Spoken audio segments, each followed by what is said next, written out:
I heard my little brother crying under the floorboards the night my stepmother said he had run away. I was the one who lifted the mat. I was the one who saw the fresh scratches on the wood, like someone had tried to claw their way out. And I was the one who kept quiet, because in our house, telling the truth could get you buried too. I grew up in a small town in southeastern Nigeria. Not deep village, not big city. One of those places where everyone knows your name, your father's job, and what you ate for breakfast because someone saw you. My dad was a calm man. He sold spare parts and small generator things. He wasn't rich, but we were okay. We had a 2-bedroom house with a zinc roof. We had a small backyard with plantain and bitter leaf. Life was normal. My mother died when I was 12. She was sick for a long time. By the time she died, I had already learned how to boil water, wash clothes, and cook rice without burning it. I also learned how to read my dad's face when he was trying not to cry. After her burial, the house became too quiet. Dad tried, he really did, but he didn't know how to be both father and mother. A year later, he brought home a woman named Gloria. That was my stepmother. She was not old, maybe early 30s. She was pretty in a sharp way. Straight nose, small mouth, eyes that looked like they were always judging you. She wore bright wrappers and carried herself like a person who felt the world owed her something. When Dad introduced her, she smiled and called me my daughter, but her smile didn't reach her eyes. The first week, she acted kind. She cooked good soup. She greeted neighbors well. She even bought me a new notebook for school. People in the compound said my father was lucky. Then she started changing little things. She moved my mother's picture from the sitting room to the store. She said it made her uncomfortable. Dad didn't argue. She threw away my mother's cooking spoon because she said it looked dirty. I found it later in the dustbin, still smelling like smoked fish. I washed it and hid it. After that, the rules started.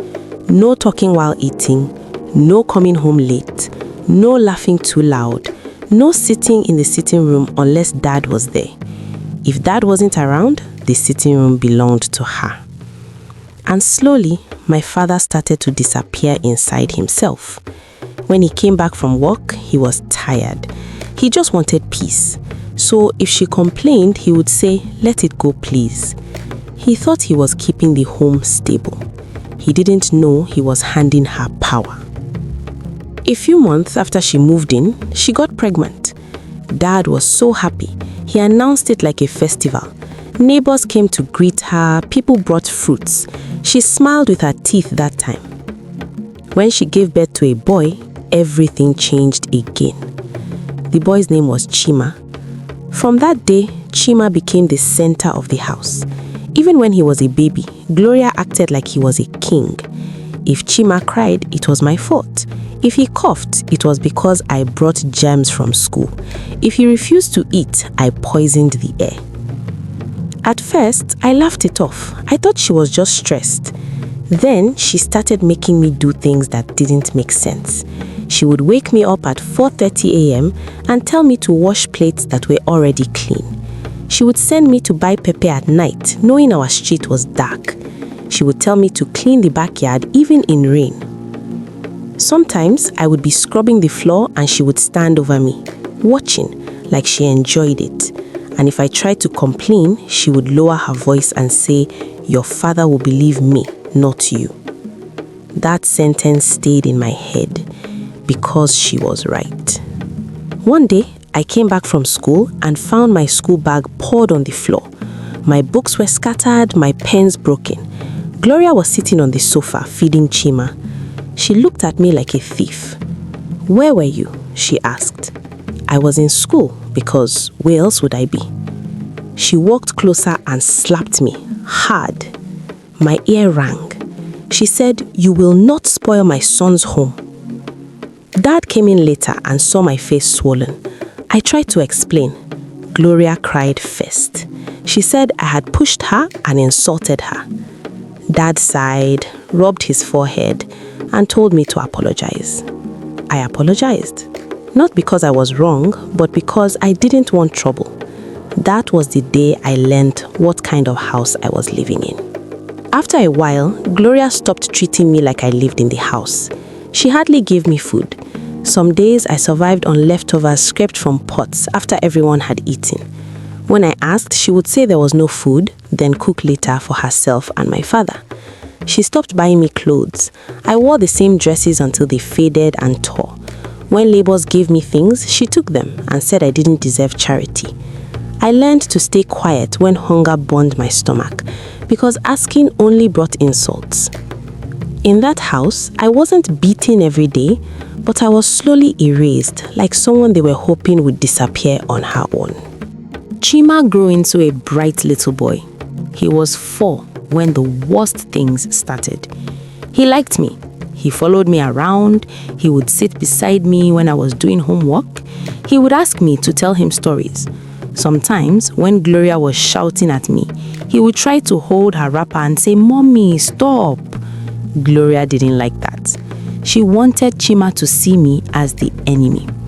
So she started whispering things to him. I would hear her voice sometimes in their room, low and steady. "Don't follow her. She doesn't love you." Or, "If you eat her food, you will fall sick." Or, "She wants your daddy all to herself." A 4-year-old doesn't understand that kind of poison, but he feels it. Chima started acting scared around me sometimes. Then later, he would come back and hug my leg like he was confused. One evening, Gloria called me into the kitchen. She was holding a small bowl of pepper soup. It smelled strong. "Take this to your brother," she said. I held the bowl. "Okay." She looked at me for a long time. Then she said, "If anything happens to him, you will answer." Her voice was calm, but her eyes were hard. I walked into the room. Chima was sitting on the bed, watching a small cartoon on a phone. I gave him the soup. He ate 2 spoons and made a face. "It's bitter," he said. I tasted a small drop with the tip of my finger. It was bitter, not pepper bitter, something else. I didn't give him more. I took it back to the kitchen and told Gloria he didn't like it. Her face changed. She didn't shout. She didn't slap me. She just said, "Leave it." That night, I heard her arguing with my father in their room. I couldn't hear words clearly, but I heard my name. The next morning, she was sweet, too sweet. She gave me bread and tea. She smiled. She asked about school. She even touched my shoulder.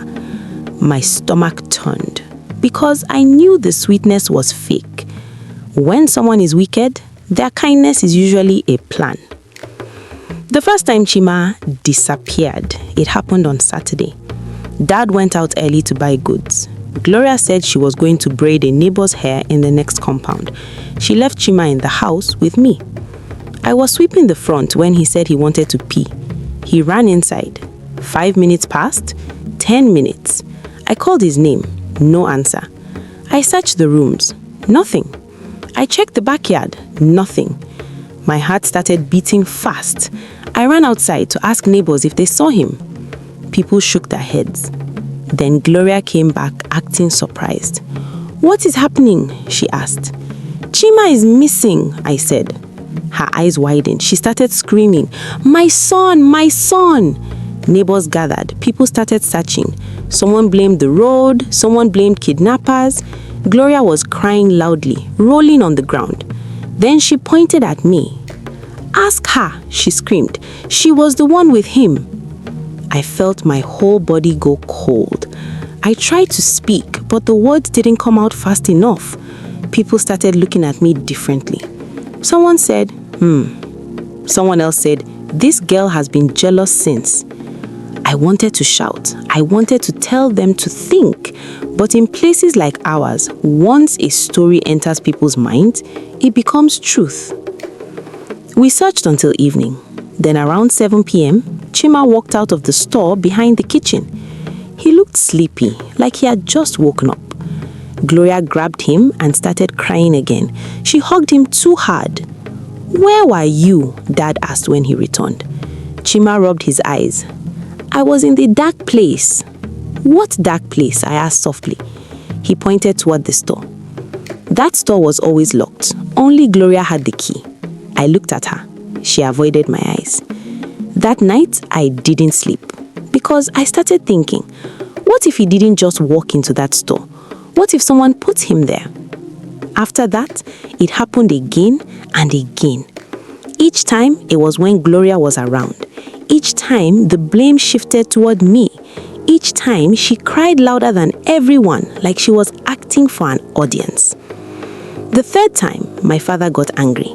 He called family elders. 2 uncles came, an aunt came. They sat in the sitting room and asked questions. Gloria cried and said she was being punished by enemies. She said witches were after her son. She said maybe my late mother's spirit was angry. That one shocked me. She actually said that my mother was haunting her, and my father listened. He didn't agree fully, but he didn't reject it. He just kept quiet, like he didn't want to fight her in front of people. One uncle looked at me and said, "Do you have a boyfriend?" I didn't understand. He said sometimes girls do bad things for boys. I was 16. I was quiet.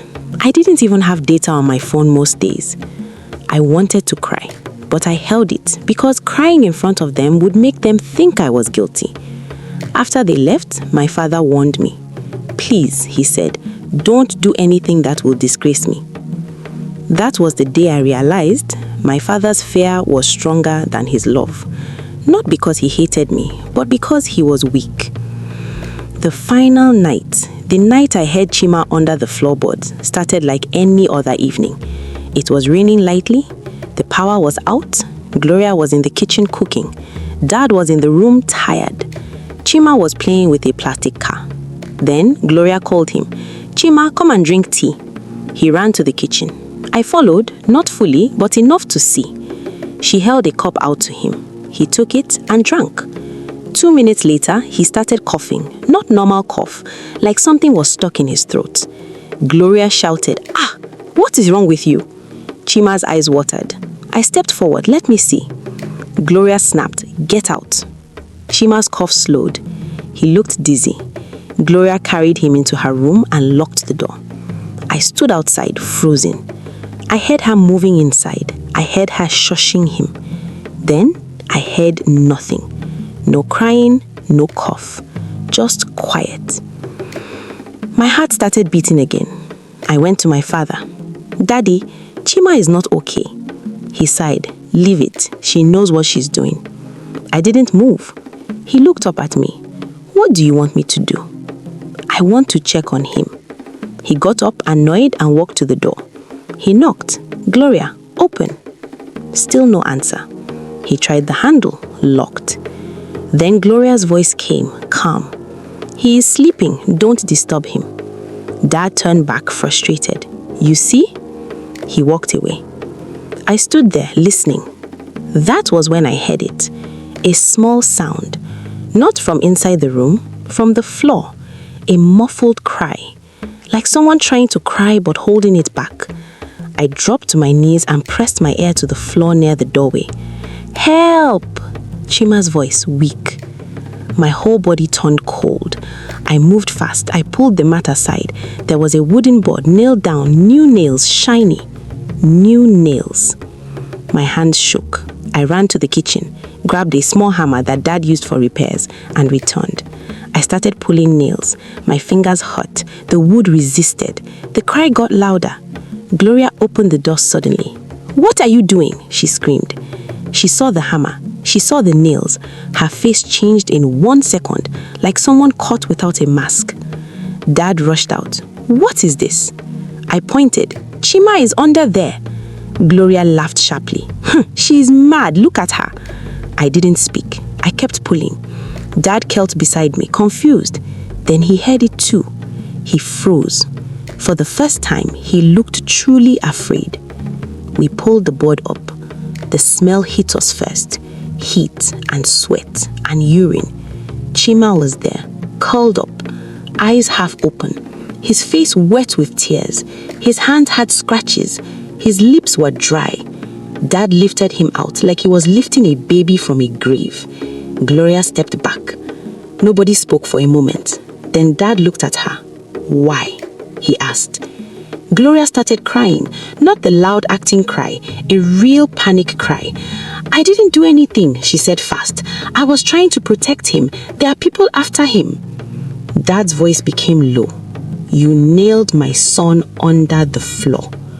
Gloria shook her head like she was losing her mind. "He keeps following that girl," she shouted, pointing at me. "He loves her too much. He will forget me." That sentence was the final truth. It wasn't witches, it wasn't spirits, it was jealousy. Jealousy of a child, jealousy of love, jealousy of attention. That night, my father carried Chima outside into the rain, calling neighbors for help. People came running. Gloria tried to run too, but my uncle, who lived 2 compounds away, held her. She screamed, she insulted everyone, she said we would regret it, but nobody listened. Chima was taken to a clinic. He survived. The nurse said he was weak from lack of air and fear. She said if we had waited longer, he could have died. When we returned home, my father sat on the floor and cried like I had never seen him cry. He didn't cry for my mother like that. He cried for the thing he almost allowed. Gloria was taken to the police station the next day. In our area, things like that don't always go far. People settle matters, money moves, stories change. But Gloria never returned to our house. And even after she left, the house still felt haunted, not by spirits, but by what we had seen. For a long time, Chima couldn't sleep on the floor. He would wake up crying. He would ask for light. He would cling to my shirt like a baby. Sometimes he would whisper, "She put me in the dark place again." My father tried to be better after that. He apologized to me one night, quietly. He said, "I'm sorry I didn't believe you." I nodded, but inside I felt something broken. Because I didn't just lose my mother, I lost the idea that adults will protect you. Even now, years later, whenever I hear someone say, "My stepmother is trying," I don't laugh, I don't argue. I just remember the nails, the board, the muffled cry. And I remember how easy it is for evil to live inside a home when everyone is more afraid of noise than of danger. That's the scariest part. Not the dark, not the storm, not the village gossip. It's knowing that if I hadn't listened closely that night, my brother would have become just another story people discuss at the market. And my stepmother would have cried the loudest at his burial.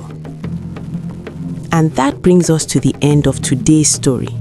If this story moved you, disturbed you, or made you think, please like this video and comment your thoughts below. We'd love to hear from you.